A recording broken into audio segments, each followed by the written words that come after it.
ऐसा कहकर वह तीनों डाकू चुड़ैल की तीनों बेटियों को उठा लेते हैं और उन्हें अपने साथ ले जाते हैं।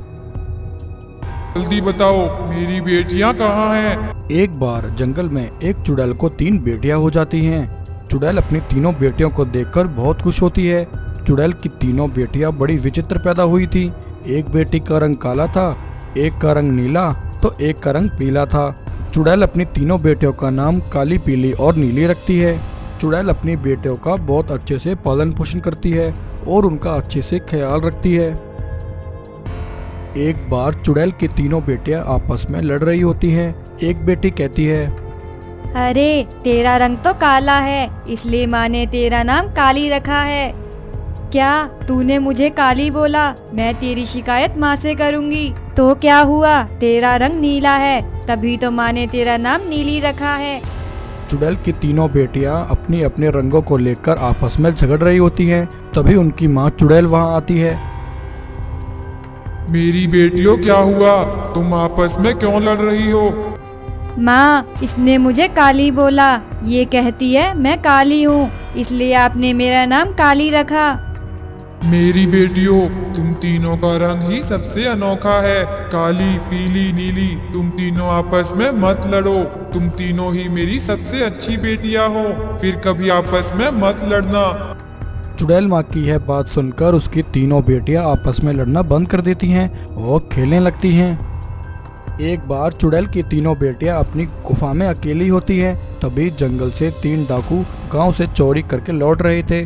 तभी उन्हें सामने एक गुफा दिखाई देती है।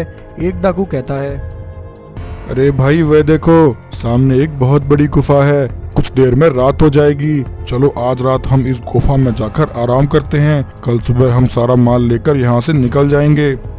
ऐसा कहकर वह तीनों डाकू गुफा के अंदर चले जाते हैं। गुफा के अंदर जाते ही वह तीनों डाकू देखते हैं कि उस गुफा में 3 लड़कियां खेल रही हैं। एक डाकू कहता है, अरे भाई, ये तीनों बच्चियां किसकी है और ये तीनों इस सुनसान गुफा में क्या कर रही हैं? तभी दूसरा चोर कहता है, अरे भाई, ये लड़कियां किसकी है और कहां से आई? हमें ऐसे क्या करना? जरा देखो, ये बच्चियां भी बहुत छोटी हैं। ये हम सबके लिए पैसा कमाने का बहुत अच्छा अवसर है। ये तीनों बच्चियां हमें बहुत मोटा पैसा दिलवाएंगी। चलो इन तीनों बच्चियों को उठा लेते हैं और कल सुबह ले जाकर बाजार में बेच देंगे। इन्हें बेचकर हम माला माल हो जाएंगे। ऐसा कहकर वह तीनों डाकू चुड़ैल की तीनों बेटियों को उठा लेते हैं और उन्हें अपने साथ ले जाते हैं। कुछ देर बाद जब चुड़ैल अपनी बेटियों के लिए खाना लेकर लौटती है तो उसे अपनी बेटियां गुफा में कहीं नहीं दिखती। यह देखकर चुड़ैल बहुत परेशान हो जाती है। अरे यह मेरी बेटियां कहाँ चली गईं? मैं तो उन्हें यहीं छोड़कर गई थी। जिसने भी मुझसे मेरी बेटियों को छीना है, मैं उसे नहीं छोड़ूंगी। मैं उसका पता लगाकर उसे ढूंढ निकालूंगी। ऐसा कहकर चुड़ैल बहुत गुस्से में आ जाती है और अपनी बेटियों को ढूंढने के लिए निकल पड़ती है। वहीं जंगल में एक नागिन अपने नवजात बच्चे को दूध पिला रही होती है। तभी चुड़ैल अपनी बेटियों को ढूंढते हुए वहां आ जाती है। नागिन को देखकर चुड़ैल उस पर हमला करती है और उसे कैद कर लेती है। नागिन बहुत घबरा जाती है। अरे कौन है? किसने मुझे इस पिंजरे में कैद किया? मैंने किसी का क्या बिगाड़ा है? नागिन, मुझे पता है, तूने ही मेरी बेटियों को उठाया है। जल्दी बता, तूने मेरी बेटियों को कहाँ रखा है, वरना मैं तेरे बेटे को इसी समय मारकर खा जाऊंगी। नागिन कहती है, चुड़ैल, मैंने तुम्हारी बेटियों को नहीं उठाया है। मुझे नहीं पता तुम्हारी बेटियां कहाँ हैं। मैं तो यहाँ अपने बेटे को दूध पिला रही थी। मेरा बेटा बहुत भूखा है, कृपया मुझे छोड़ दो। मुझे अपने बेटे को दूध पिलाना है। नागिन, जैसे मैं अपनी बेटियों के लिए तड़प रही हूँ, तू अपने बेटे के लिए तड़पेगी। जब तक मुझे मेरी बेटियां वापस नहीं मिल जाती, तब तक मैं तुझे आजाद नहीं करूंगी। चुड़ैल की बात सुनकर नागिन बहुत हताश और निराश हो जाती है। वह अपना ध्यान लगाती है और देखती है कि चुड़ैल के तीनों बेटियां उन लुटेरों के पास हैं। नागिन चुड़ैल को उसकी बेटियों का पता बताती है। चुड़ैल नागिन को आजाद कर देती है और डाकू एक पेड़ के नीचे बैठकर अपना लूटा हुआ सामान गिन रहे होते हैं। तभी इतने में वहाँ एक मैस्टिक वाला शैतान आ जाता है। शैतान देखता है कि 3 छोटी छोटी बच्चियां एक पेड़ से बंधी हुई हैं। शैतान कहता है, अरे वाह, ये तीनों बच्चियां तो मेरे लिए बहुत अच्छा शिकार हैं। इन बच्चों का मांस तो बड़ा नरम और मुलायम होगा। आज इन्हें खाकर मैं अपना पेट भर लेता हूँ। ऐसा कहकर शैतान उन तीनों बच्चों के पास आ जाता है और उन्हें पेट से खोलने लगता है। तभी चोर शैतान को देख लेते हैं। एक चोर कहता है, अरे अरे भाई, कौन है तू? ये तीनों बच्चे हमारा माल हैं, हमने इन्हें पकड़ा है। तू इन तीनों बच्चों को हमसे ऐसे ही नहीं ले जा सकता। अरे मूर्ख लुटेरो, मैं इन तीनों बच्चों को लेकर जा रहा हूँ। अगर तुम तीनों में से मुझे किसी ने रोकने की कोशिश की तो मैं उसे नहीं छोड़ूंगा। शैतान की बात सुनकर वह तीनों लुटेरे डर जाते हैं। शैतान उन तीनों बच्चों को लेकर वहां से चला जाता है। वहीं चुड़ैल उन तीनों लुटेरों को ढूंढते हुए उनके पास पहुंचती है। चुड़ैल उन तीनों को देखकर उन पर हमला करके उन तीनों चोरों को एक पेड़ से बांध देती है। चुड़ैल उन तीनों की लाठी डंडों से पिटाई करती है। दुष्ट इंसानों, जल्दी बताओ मेरी बेटियां कहाँ हैं? तुमने मेरी बेटियों को कहाँ छुपा रखा है? जल्दी बताओ, वरना मैं मार मार कर तुम्हारी टांगे तोड़ दूंगी। तब वह तीनों चोर चुड़ैल को सारी बात बताते हैं कि उसकी तीनों बेटियों को एक मैस्टिक वाला शैतान उठाकर ले गया है।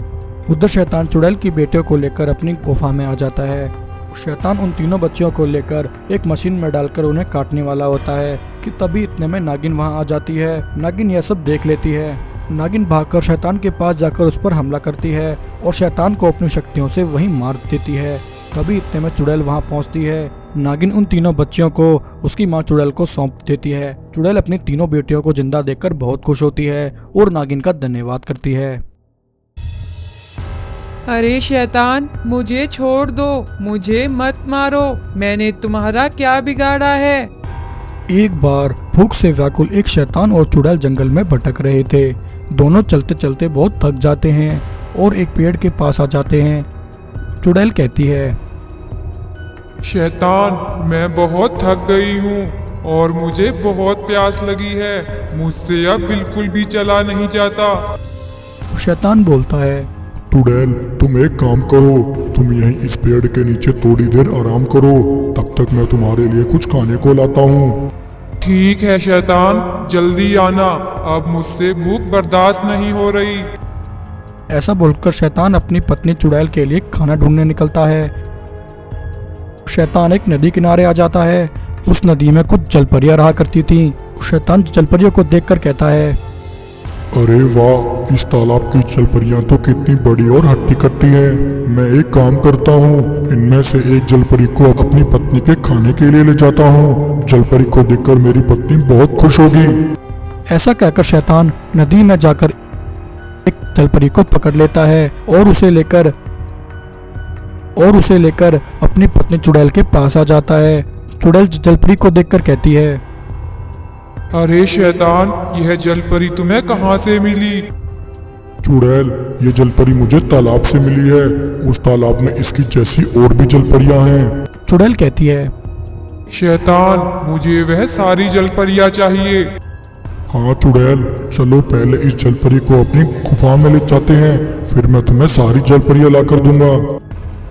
शैतान और चुड़ैल जलपरी को लेकर अपनी गुफा में आ जाते हैं। चुड़ैल शैतान से कहती है, शैतान, चलो इस जलपरी को पकाकर खाते हैं। इसे पकाकर खाने में बहुत मजा आएगा। शैतान जलपरी को लाकर एक तवे पर रख देता है। चुड़ैल और शैतान मिलकर जलपरी को पकाने लगते हैं। जलपरी बहुत डर जाती है और चिल्लाने लगती है, अरे शैतान, मुझे छोड़ दो, मुझे मत मारो, मैंने तुम्हारा क्या बिगाड़ा है? चुड़ैल और शैतान जलपरी को पकाकर उसका अंडा बना लेते हैं और वह दोनों वह अंडा खा लेते हैं। शैतान बोलता है, चुड़ैल, मैं जाकर और जलपरियां लेकर आता हूँ, तब तक तुम थोड़ा आराम कर लो। इस बार शैतान रानी जलपरी को पकड़ लेता है और रानी जलपरी जोर जोर से चिल्लाने लगती है। तभी रानी जलपरी की चिल्लाने की आवाज नागिन सुन लेती है। अरे यह तो किसी जलपरी की आवाज है, लगता है वह किसी मुसीबत में है। नागिन देखती है कि शैतान एक जलपरी को पकड़कर ले जा रहा है। नागिन शैतान का पीछा करती है। रुक जा दुष्ट शैतान, तू जलपरी को कहाँ लेकर जा रहा है? छोड़ दे इसे।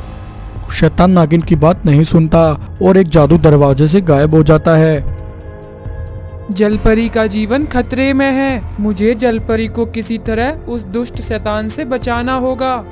वहीं पेड़ पर बैठा एक बाज नागिन की सारी बातें सुन रहा होता है। बाज कहता है, नागिन माता, मुझे पता है वह शैतान जलपरी को कहाँ लेकर गया है। हाँ बास, बताओ वह शैतान जलपरी को कहाँ लेकर गया है। नागिन माता, जंगल में शैतान की गुफा है जहाँ शैतान अपनी पत्नी चुड़ैल के साथ रहता है। वे दोनों शैतान और चुड़ैल कई दिनों से भूखे हैं। वे दोनों तालाब की जलपरियों को पकड़कर उनका अंडा बनाकर खा रहे हैं। आप जल्दी जाकर रानी जलपरी को बचा लीजिए।